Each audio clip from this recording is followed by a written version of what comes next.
Film minim dialog arahan sutradara Rako Prajitno ini mengusung genre horror thriller hasil remake dari film Amerika tahun 2020 yang berjudul The Boy Behind the Door.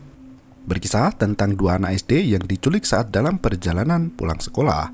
Mereka dihadapkan pada peristiwa tragis yang tak terlupakan hingga setiap penyiksaan membuat bulu kuduk bergidik melihatnya.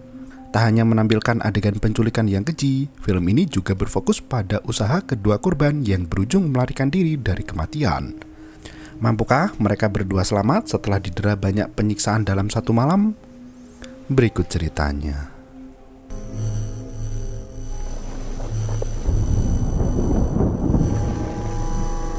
Karena rumah mereka berdekatan, Alana dan Robin selalu pulang pergi ke sekolah bersama mengendarai sepeda.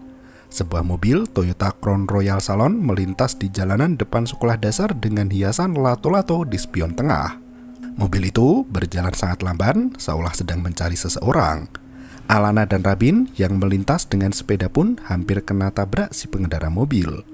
Mereka bergegas pulang setelah melihat wajah Pak Supir yang menyeramkan seperti hendak berbuat jahat. Dalam perjalanan menuju ke perkampungan, Alana dan Robin tidak menyadari jika gelagat mereka terus diperhatikan. Mobil Toyota itu mengikuti tepat di belakang sepeda dua anak sekolah. Sebagai anak berusia 9 tahun, Alana dan Robin tak mau langsung pulang, melainkan mampir ke wahana permainan dekat rumah. Seperti biasa, mereka mencoba peruntungan untuk mendapatkan capit boneka yang selalu tak berhasil mendapatkan hadiah. Setelah beberapa kali mencoba, Robin sudah sangat bosan dan berjalan keluar dari wahana permainan itu. Menyadari si Robin tak kunjung kembali, Alana bergegas pergi untuk mencari keberadaan sahabatnya itu. Ia berteriak kencang, memanggil Robin tepat di persimpangan jalan. Saat berjalan menuju ke lorong sempit, Alana melihat mobil hitam itu terparkir di sana. Seorang pria tinggi besar menutup bagasi mobil dan langsung mengejar Alana. Kalah cepat berlari, gadis malang itu ikut diseret dan dimasukkan ke dalam bagasi bersama Robin. Mobil itu melenggang pergi ke antah berantah jauh dari hiruk-pikuk perkotaan. Sesampainya di rumah lereng bukit, pria itu membuka bagasi mobilnya dan mengeluarkan Robin yang masih bisa memberontak. Mata dan mulut kedua anak itu ditutupi lakban agar mereka tetap bungkam selama dalam perjalanan. Naas, Alana ditinggalkan begitu saja di bagasi sendirian tanpa tahu kesakitan apa yang akan ia rasakan kemudian. Sang penculik itu membawa Robin ke dalam rumah di lantai 2, di mana semua tirai jendela ditutup dengan sangat rapat. Saat penculik hendak membuka kunci pintu kamar, tiba-tiba si kecil Robin berhasil melawan dan berlari tak tentu arah. Dengan mata yang tertutup, anak itu justru menabrak tembok dan tak mengira di mana jalan keluarnya. Sang penculik pun langsung membawa Robin kembali masuk ke dalam hingga terlihat sekelebat cahaya yang menerangi isi kamar itu. Waktu berlalu begitu cepat hingga senja berganti petang. Alana kembali berusaha untuk melepaskan diri dengan menghentakkan kedua kaki. Pintu bagasi pun akhirnya bisa terbuka dengan sendirinya. Meski mata dan mulutnya tertutup rapat, Alana menggunakan kakinya yang tidak terikat untuk merangkak keluar dari bagasi itu. Ia menggeserkan lakban yang menutupi mata ke lantai kayu agar lakban itu bergeser ke bawah. Salah satu mata Alana berhasil terbuka meski mata kirinya masih terikat lakban. Melihat ada paku yang bisa dijangkau, Alana melepaskan ikatan di tangannya menggunakan paku tajam itu. Ia menahan rasa sakit dari tangan yang berdarah karena tergores paku besi agar bisa menyelamatkan diri. Setelah berhasil melepaskan ikatan di tangannya, Alana langsung melepaskan lakban dari mata dan mulut. Ia berlari keluar melalui celah pintu bagasi yang terbuka sedikit. Berukuran pas dengan bentuk tubuhnya yang mungil, Alana tak lantas pergi. Ia masih ingat dengan nasib kawannya Robin yang dibawa masuk ke dalam rumah si penculik. Gadis pemberani itu memilih untuk balik badan dan menyelinap masuk ke dalam sarang penjahat. Karena semua pintu dan jendela terkunci rapat, di malam yang hujan deras itu, Alana memecahkan satu bagian jendela dengan batu di halaman. Suara air hujan yang menerpa genteng menyamarkan suara pecahan kaca jendela di lantai dasar. Penculik itu baru selesai dengan urusannya di kamar Rabin. Ia bergegas keluar dengan tangan yang teramat berat setelah bergulat seharian. Alana mengendap masuk melalui dapur di mana kompor sudah menyala untuk memasak air. Pria penculik itu tampak menikmati sajian televisi di malam hari sambil beristirahat sejenak. Alana mengintip dari balik tangga, berharap pria penculik itu segera pergi. Tak berselang lama, terdengar dering telepon berbunyi. Ponsel itu menyala di mana seorang wanita bernama Murni mencoba menghubunginya. Entah apa yang dikatakan si wanita dalam telepon. Pria itu beranjak pergi sembari menyalakan waktu hitungan mundur selama 60 menit. Sang penculik masuk ke dapur hingga membuat Alana bersembunyi di dalam rak piring. Meski tempat itu kotor dan bau, Alana tetap bertahan dengan para kecoa yang hampir membuat gadis itu berteriak ketakutan. Ditambah lagi, sendok di tangan penculik terjatuh tepat di depan rak tempat persembunyian Alana. Selesai membuat minuman, pria itu kembali ke ruang tengah untuk menonton televisi. Alana yang sudah tidak betah digerayangi kecoa pun langsung keluar dan membunuh satu kecoa yang masuk ke dalam roknya. Naas, si penculik melupakan sesuatu dan berjalan kembali ke dapur. Alana langsung bersembunyi di balik pintu hingga pria penculik itu hampir memergokinya. Untung ia tak melihat serangga yang mati di lantai dan langsung melenggang pergi meski tak sengaja menginjak bangkai kecoa itu. Tak berselang lama, terdengar suara ketukan pintu di mana Kang Paket datang dengan membawa kotak pendingin. Setelah menerima paketnya, penculik itu duduk di depan televisi sembari menikmati sajian mie instan hangat. Alana masih bersembunyi di belakang sofa, tak menyadari ada cermin yang mengarah padanya.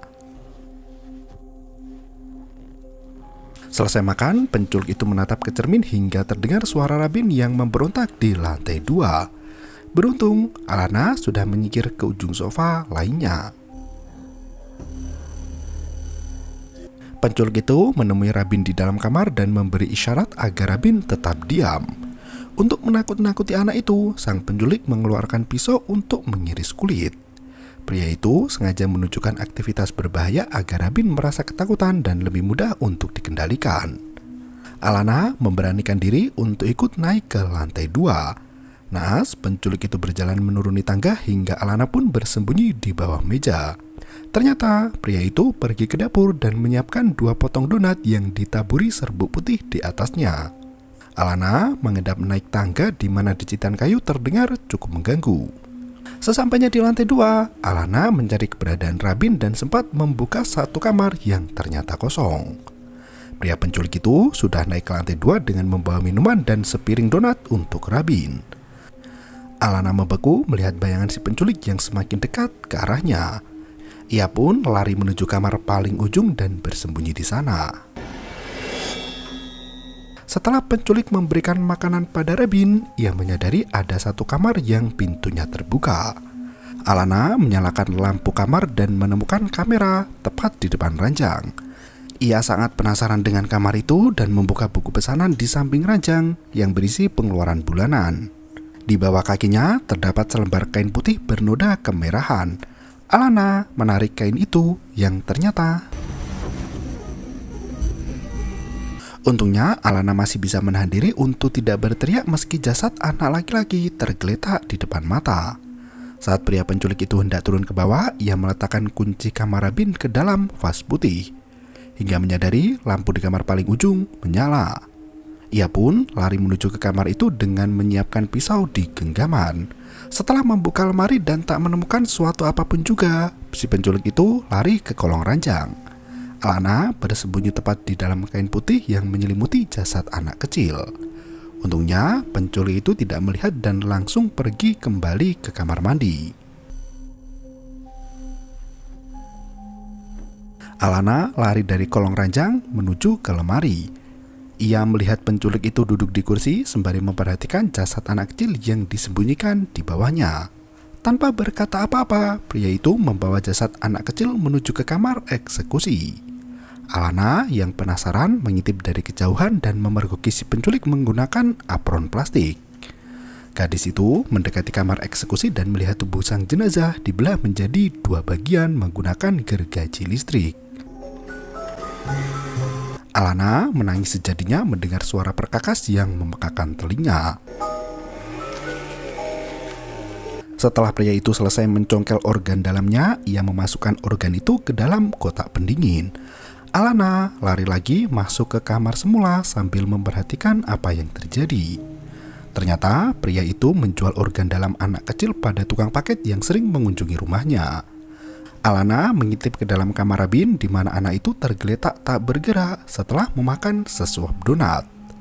Alana menangis mengira sahabatnya itu mati. Ia pun turun ke bawah di mana penculik itu memberikan kotak pendingin berisi organ dalam pada kang paket yang berpakaian serba hitam. Lelah bekerja seharian, pria itu memilih untuk istirahat sejenak mengingat waktu masih 20 menit lagi.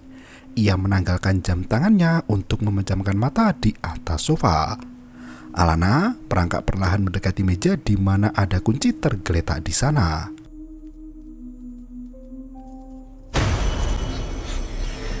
Rupanya pria penculik itu sengaja berpura-pura tidur untuk menjebak Alana yang berkeliaran di dalam rumahnya. Ia mengejar anak itu hingga ke lantai 2. Alana masuk ke dalam kamar dan menutupi pintu dengan meja. Naasnya, kekuatan si penculik jauh lebih kuat dan menggeser meja dengan mudah. Alana menggunakan kursi untuk melawan dan lari menuju ke pintu samping yang berada di ruang dapur. Pria penculik itu tertawa kegirangan karena pada akhirnya si gadis kecil terlampau mudah untuk ditaklukkan. Tanpa rasa takut, Alana menyiram wajah pria itu dengan air panas. Penculik berkulit baja itu pun tak merasakan sakit ataupun lengah. Alana terpaksa melawan dengan pisau hingga melukai tangan pria itu. Pergulatan antara pria tua bertubuh besar dengan gadis kelas 4 SD terjadi cukup sengit dan brutal. Pria itu terpeleset sampai tak sadarkan diri. Alana mendekati pria itu dan pisau masih di genggaman menancap ke ulu hati sang penculik. Pergulatan kali ini dimenangkan oleh si gadis kecil kelas 4 SD. Pria penculik itu kembali tak sadarkan diri menunggu ajal menjemput. Alana menangis melihat kondisi sekarat manusia dengan darah yang mengalir deras. Ia membasuh tangan merahnya yang penuh luka. Dari jam tangan si penculik terlihat waktu hanya tersisa 10 menit lagi. Alana mengambil ponsel pria itu di mana waktu menunjukkan pukul 9 malam. Karena tak bisa membuka gembok layarnya, ia mengembalikan ponsel ke semula dan membawa kunci menuju ke lantai 2. Dari semua kunci yang ada, tak ada satupun yang bisa membuka pintu kamar Rabin. Alana tak tahu jika kunci kamar itu dimasukkan ke dalam vas bunga dekat tangga. Gadis kecil itu pun mencari ke seluruh penjuru rumah baik di dalam lemari ataupun rak meja. Alana menemukan telepon yang tidak menyambung kabelnya disertai foto para korban penculikan yang telah mati. Ia langsung memasang kabel telepon itu yang berada di balik rak meja. Naasnya, waktu yang bergulir di jam tangan pria penculik telah habis. Tak berselang lama, sebuah mobil datang dan berhenti tepat di depan rumah. Seorang datang dengan membawa berbagai barang belanjaan. Alana ingat betul sosok wanita itu adalah orang yang ada di wallpaper ponsel si penculik bernama Murni. Sembari duduk di atas sofa dan menata sajian makan malam mereka, Murni memanggil sang kekasih penculik yang bernama Jack. Alana sudah bersembunyi di tempat lain setelah gagal memasang kabel telepon rumah. Mendengar suara bersin, Murni langsung masuk ke kamar Rabin. Alana melakukan aksinya dan menancapkan kabel telepon ke ruang makan.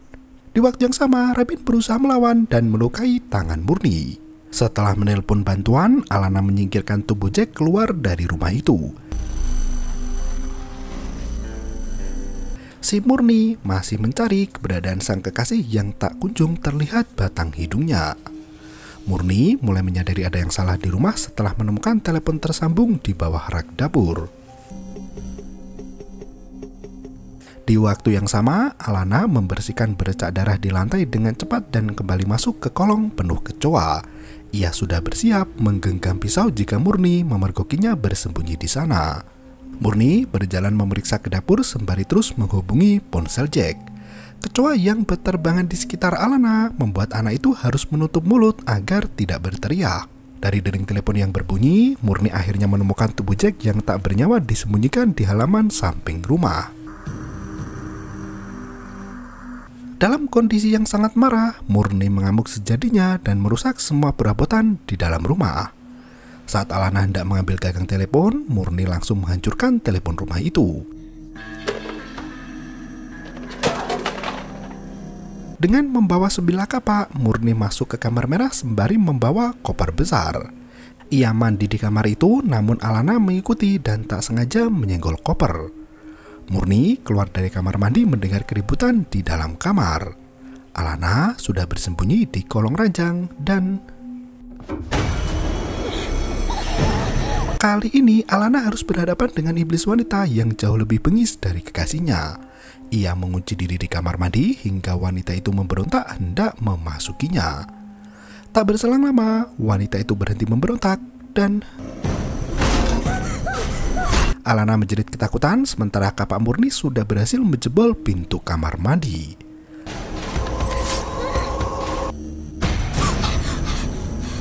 Tak berselang lama, petugas polisi bernama Rio datang ke rumah itu dan melakukan penyisiran. Alana membuka jendela kamar lantai 2 untuk terjun ke bawah. Melihat hanya seorang petugas yang datang, Alana langsung menyambanginya. Naas, Murni sudah bersiap menggunakan kapak dan... Polisi itu pun mati, di mana Murni langsung merebut pistol di tangannya. Ia mengejar Alana sembari menembakkan peluru secara bertubi-tubi dan tak tentu arah. Alana masih bisa melawan, di mana peluru di dalam pistol sudah habis terpakai. Murni kembali menggunakan kapak untuk mengejar si kecil cabai rawit. Alana sudah menunggu di lantai 2 dan melempar vas putih tepat mengenai kepala Murni. Wanita itu langsung jatuh pingsan dan tak bergerak lagi. Alana menemukan kunci kamar Rabin dan langsung memeluk sahabat terbaiknya itu. Karena kaki Rabin diikat menggunakan rantai besi, dengan berani Alana mengambil gergaji listrik untuk mematahkan besi itu. Mereka berdua lari keluar kamar hingga menyadari tubuh Murni yang pingsan tak ada di tempat semula. Rabin yang ketakutan tak bisa berhenti bersuara hingga Alana terpaksa memperingatkan untuk tetap diam. Sesampainya di lantai dasar, tiba-tiba wanita gila itu kembali menyerang dua bocil SD hingga kelabakan. Alana dan Rabin berhasil melakukan perlawanan dengan menggigit dan mencakar hingga terlepas dari dekapan Murni. Mereka bersembunyi di gudang tempat penyimpanan makanan. Murni tak mau melepaskan kedua anak itu dan mendobrak pintu gudang. Alana membujuk Rabin untuk keluar lewat jendela hingga akhirnya berhasil dilukai oleh pisau yang dibawa Murni. Kedua anak itu lari masuk ke dalam garasi dan memecahkan kaca mobil untuk mengambil sepatu agar bisa berlari dengan kencang. Dengan kapak andalannya, Murni memecahkan besi penutup garasi, mengetahui anak-anak itu bersembunyi di sana. Alana dan Rabin menggunakan segala cara untuk menjebak wanita itu ke tepi mobil yang sempit.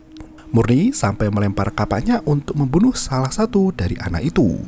Naas, kapak terbang itu meleset jauh, menancap kayu hingga Alana dan Rabin berhasil masuk ke dalam mobil polisi. Mereka mengunci semua pintu sembari meminta tolong menggunakan radio polisi. Murni berusaha membuka kaca dengan menggunakan kapak andalannya itu. Alana dan Rabin hanya bisa bersembunyi di bangku belakang saat Murni secara membabi buta memecahkan kaca depan. Mobil itu pun menyala dan mundur dengan kencang saat Murni memasukinya dan tak sengaja menginjak pedal. Mobil itu berhenti setelah menabrak dataran tinggi, di mana Alana dan Rabin lari kencang menuju ke rumah si penculik. Mereka hendak mengambil sepeda yang lepas rantainya, namun Murni tetap mengejar. Alana dan Rabin bersepeda menuju jalan raya, namun Murni hampir menabrak mereka menggunakan mobilnya. Terpaksa mereka lari masuk ke dalam hutan, di mana Murni dan mobilnya nekat mengejar dua anak itu. Karena terhalang pohon, Murni hanya bisa menunggu di dekat lapangan. Benar saja, dua anak itu lari melintasi lapangan hingga mobil Murni bisa mengejar dengan sangat kencang. Untungnya, Alana dan Rabin masuk ke sungai, di mana mobil Murni langsung mogok dan tak bisa mengejar mereka berdua. Kedua anak itu bertahan di aliran sungai sembari terus bersembunyi dari kejaran Murni. Malam pun sudah mulai berganti pagi. Cahaya semakin terlihat menerangi.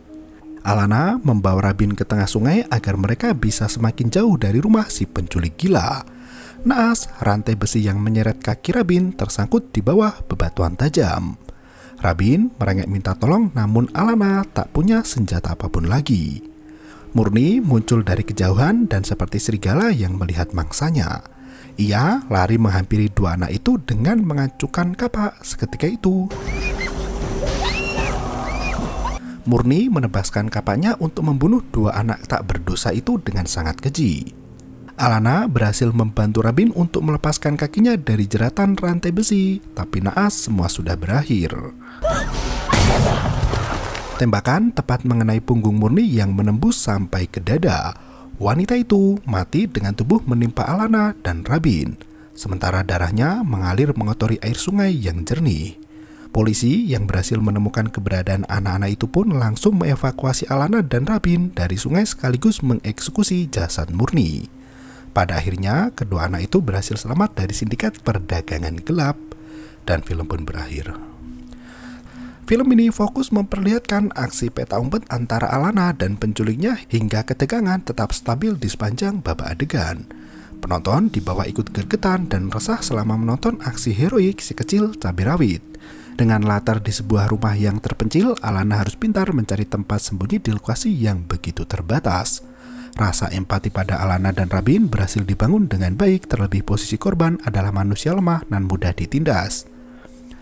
Dengan narasi yang super irit, film ini disajikan secara lugas tanpa ada makna tersembunyi di dalamnya. Mencoba mempertahankan nyawa dari orang jahat merupakan sebuah naluri yang bahkan anak kecil pun bisa melakukannya. Dengan tekad yang kuat, serta keberanian di puncak adrenalin yang meningkat, mampu membawa Alana pada kemenangan di mana ia berhasil menyelamatkan Rabin dan nyawanya sendiri. Terima kasih dan sampai jumpa. Yo, bermau itu ketara.